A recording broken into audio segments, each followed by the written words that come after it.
नमस्ते, स्वागत है आपका लाइट हाउस टूल्स में। अब हम बात करेंगे कि कॉम्प्लेक्स एंग्जायटी या पैनिक अटैक्स, पैनिक डिसऑर्डर को किस तरह से टीएफटी से हील कर सकते हैं। तो मैंने एक पहले वीडियो बनाया था simple anxiety and simple anxiety, simple simple stress, simple phobias, ठीक है? तो पहले आप सिंपल एंग्जायटी का एल्गोरिथम से ट्राई कर लो। अगर सिंपल एंग्जायटी के एल्गोरिथम से आपको हेल्प नहीं हो रही है, तो आप यहाँ पे अब हम कॉम्प्लेक्स एंग्जायटी एल्गोरिथम देखते हैं। कॉम्प्लेक्स एंग्जायटी थोड़े ज़्यादा कॉम्प्लिकेटेड है सिंपल फोबियाज से बिकॉज़ इसमें क्या होता है multiple phobias underlying multiple phobias रहते हैं, मल्टीपल ट्रॉमास रहते हैं जिसको हमको एड्रेस करना है। तो ये सबसे इम्पोर्टेंट ये समझने के लिए है कि ये एक ट्रीटमेंट से हैंडल नहीं होगा। मतलब एक सेशन आप सपोज़ किसी टीएफटी प्रैक्टिशनर से करवाते हो, तो ये एक सेशन में हैंडल नहीं होगा बिकॉज़ इसके मल्टीपल एस्पेक्ट्स रहते हैं इस प्रॉब्लम के, ठीक है? तो that is one expectation setting that is required. Second thing is panic disorders पे कुछ ये पॉइंट्स है। डॉक्टर कैलान बोलते हैं कि जो ट्रॉमा होता है ना पैनिक अटैक का, वो जो ट्रॉमा होता है पहला सबसे पहला जो आपको पैनिक अटैक आया, जिसमें आप या तो बेहोश हो गए, आपको हॉस्पिटल ले जाया जा रहा है, उसका ट्रॉमा सबसे ज़्यादा इम्पैक्ट कर जाता है और बेसिकली जो एंग्ज़ायटी रहती है उस that is basically to avoid that trauma. तो उस ट्रॉमा को उस ट्रॉमा को अवॉइड करने करने का कोशिश होती रहती है, ठीक है? तो और जो पहला जो पैनिक अटैक होता है वो भी जनरली तब आता है जबकि आप कोई पर्टिकुलर एनर्जी टॉक्सिन अब्ज़ॉर्ब करते हो अपने बॉडी में या तो कुछ ऐसा खाया होता है आपने टॉक्सिन या फिर स्मेल एक पर्टिकुलर कोई परफ्यूम या कोई पर्टिकुलर जैसे डिटर्जेंट है या पर्टिकुलर परफ्यूम जिससे वो ट्रिगर होता है, ठीक है? तो इस केस में पैनिक डिसऑर्डर्स में क्या होगा रेगुलर बेसिस पे अगर क्लाइंट्स को they will need collarbone breathing. Collarbone एक पर्टिकुलर टाइप की ब्रीथिंग है जिसपे मैं अलग से वीडियो बनाऊँगा at least 3 times a day as well as psychological reversal this is the side of the hand, sore spot and under the nose. ऐसा 15 से 20 बार आपको करना पड़ेगा अगर पैनिक डिसऑर्डर है, तो वो एक मतलब साइड बाय साइड करना पड़ेगा। अच्छा, अब हम आते हैं कि इसको अगर अपने को हील करना है, तो बेसिकली इसमें कौन-सा एल्गोरिथम यूज़ होता है, तो ये भी मैं डिस्क्रिप्शन में नीचे दे दूँगा। तो फर्स्ट यूज़ एल्गोरिथम जो होता है, ठीक है? बेसिकली आप पहला कौन-सा एल्गोरिथम यूज़ करोगे that will be eyebrow, eyebrow which is this point, ठीक है? ये पॉइंट है, ये आईब्रो, ठीक है? ये पॉइंट 5 टू 7 टाइम्स टैप करना है। फिर under the eye, under the arm, collar bone, ठीक है? वापस बताता हूँ, eyebrow, under the eye, under the arm, collar bone. Basically ठीक है, तो ये पहला एल्गोरिथम हो गया। उसके अलावा देयर आर अगर ये एल्गोरिथम वर्क नहीं करता है, तो then there are some alternative algorithms which you can try. तो अल्टरनेटिव एल्गोरिथम्स क्या है? Under the eye, under the arm, eyebrow, collar bone, ठीक है? ये फर्स्ट अल्टरनेटिव एल्गोरिथम है। Second alternative algorithm is under the arm, under the eye, eyebrow, collar bone and tiny finger. Tiny finger मतलब ये जो मेरी फिंगर है, ये यहाँ पे मेरे फेस या थंब के पास में जो के साइड जो पड़ता है, इस पर्टिकुलर पॉइंट पे 5 बार टैप करना है, ठीक है? तो ये एक अल्टरनेटिव सेकंड अल्टरनेटिव एल्गोरिथम है। Third alternative algorithm is eyebrow, under the arm and under the eye, ठीक है? ये थर्ड अल्टरनेटिव एल्गोरिथम है। Fourth alternative algorithm is under the eye, ठीक है? Eyebrow, under the arm and tiny finger. कोई भी fingers में से कोई भी यूज़ कर सकते हो, ठीक है?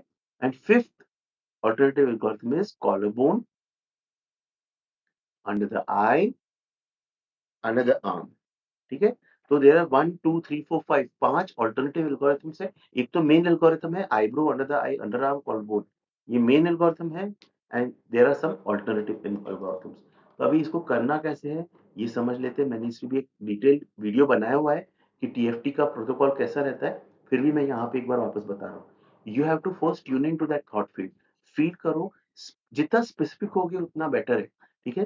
फील करो अपने अंदर कॉम्प्लेक्स एंग्जायटी की जो फीलिंग है, उसको लेके आओ या पैनिक अटैक के टाइम आपको क्या फील होता है, उसको tune in to that thought field.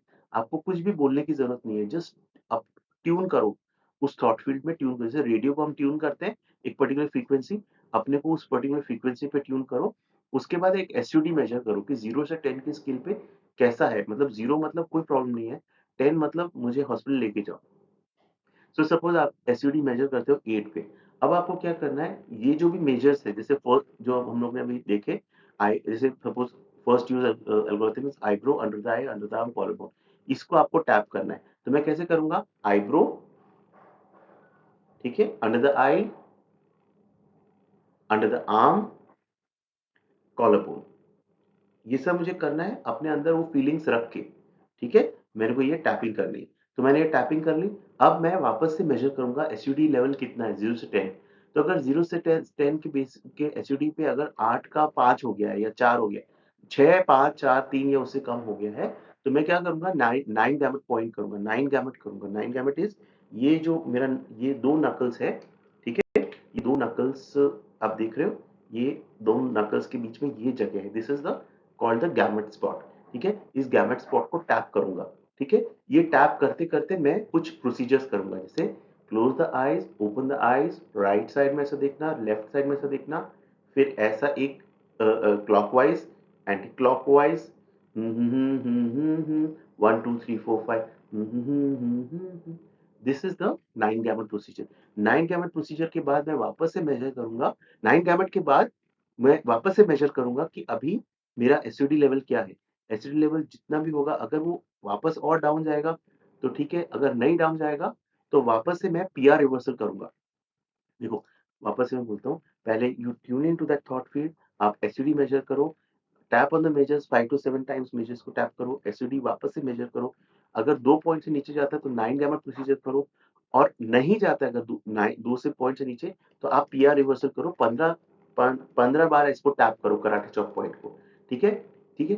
अब अगर जैसे 9 गैमेट कर लिया, उसके बाद वापस से मेजर्स करो, ठीक है? जो भी आप पर्टिकुलर मेजर्स हैं वापस करो, वापस एसयूडी को मेजर करो, और हमारा ऑब्जेक्टिव ये है कि तब तक हम करते रहेंगे जब तक ये वापस 0 तक नहीं चले जाता, ठीक है? और अगर आपका 2 से नीचे चले जाता है तो floor to ceiling eye roll करना है, मतलब यहाँ ये जो है गैमेट पॉइंट पे टैप करते-करते आप ये नीचे से ऐसे आँखें नीचे रख के धीरे-धीरे, धीरे-धीरे, धीरे 7 टू 10 सेकंड्स तक आप ऐसे आपको पूरा आँखें ऊपर लेके जानी। This basically creates a rapid relaxation in the mind, ठीक है? तो वो flow to ceiling eye roll आप कर सकते हो, ठीक है? तो ये मैंने आपको एक बेसिक वे में बता दिया है कि किस तरह से आप ये टीएफटी को यूज़ करके, TFT is much more focused way में आप अपना कॉम्प्लेक्स एंग्जायटी या पैनिक अटैक्स को हील कर सकते हो। जब-जब आपको ये हो, तब-तब आप ये कर सकते हो।